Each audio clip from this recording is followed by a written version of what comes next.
Okay, welcome, and we are here in Istanbul. I'm here with Lucy. It's been the end of, we've had 3 very full-on days. Rewarding, Yeah, it's been rewarding. It's now getting a little bit chilly, so we're going to keep this quite quick. But I really appreciate your time because I know you're rushing off this evening as well. Yeah. Look, maybe we can start with, can you just give us a quick sort of 2-minute background on you and what you're doing now? And then I've got a bunch of questions about opportunities for investors. Sure. So I'm a director with the Women's Angel Investment Network, and that was started with a group of angels in Dubai, but we're from all over. At one point we had 50 angels and they were all female, and we invest in companies with at least one female founder. Okay. Yeah, so that's a short synopsis. Yep. What's your background? So I'm Canadian, but I come from a banking background. So I worked for HSBC, right. And was an entrepreneur myself.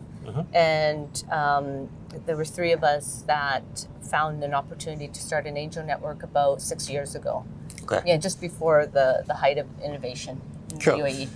So there's 2 things I want to talk about. So I know that even though you're based in Dubai in the Middle East, you do look globally, but just starting with the geography, first of all, what are some of the opportunities that you're seeing in that Middle East region? Because I know you're well plugged in there. You know, and it's a good and a bad thing. And I bring this up because, you know, the typical startup in MENA asks for a lot less money than they would say in Silicon Valley. Sure. So I guess if you think that that's a good thing, and I guess as an investor, we're looking for value, you can find, you know, investable companies at a very low valuation, right?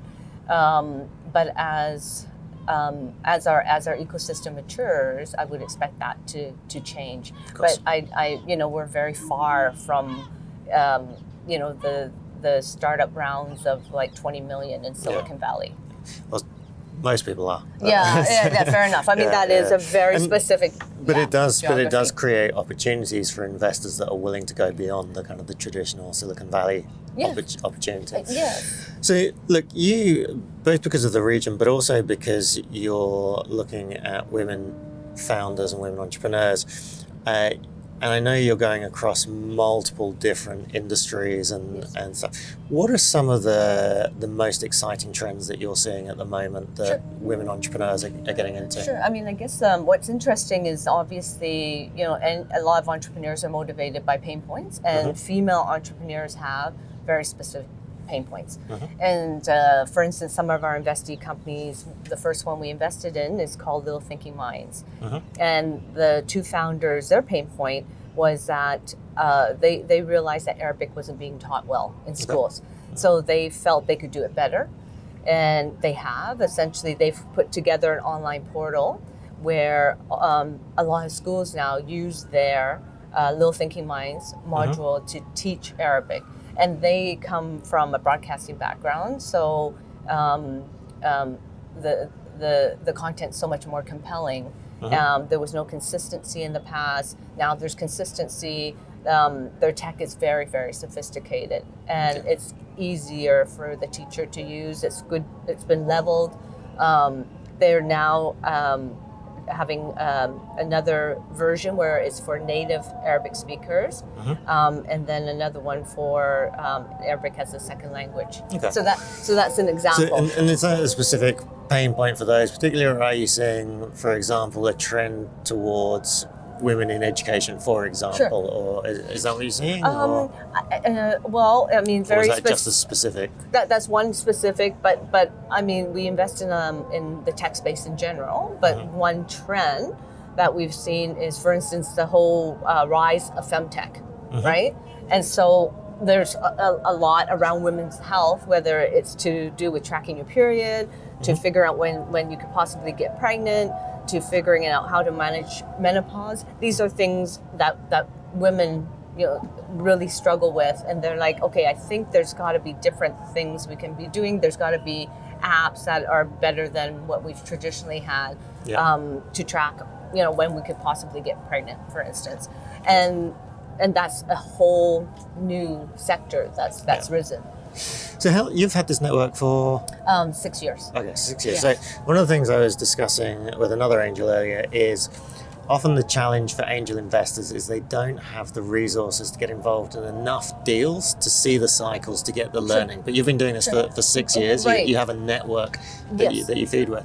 What are some of the, if somebody's new to angel investing, what are some of the kind of the key mistakes that you see people making that you can potentially save them some time and some pain?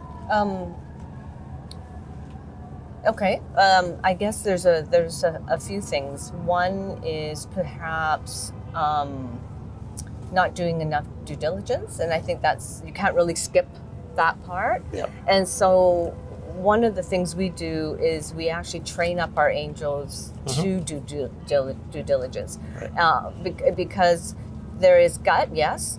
But once you've seen enough deals, as you know, you get a sense of. You still have to look at the business model.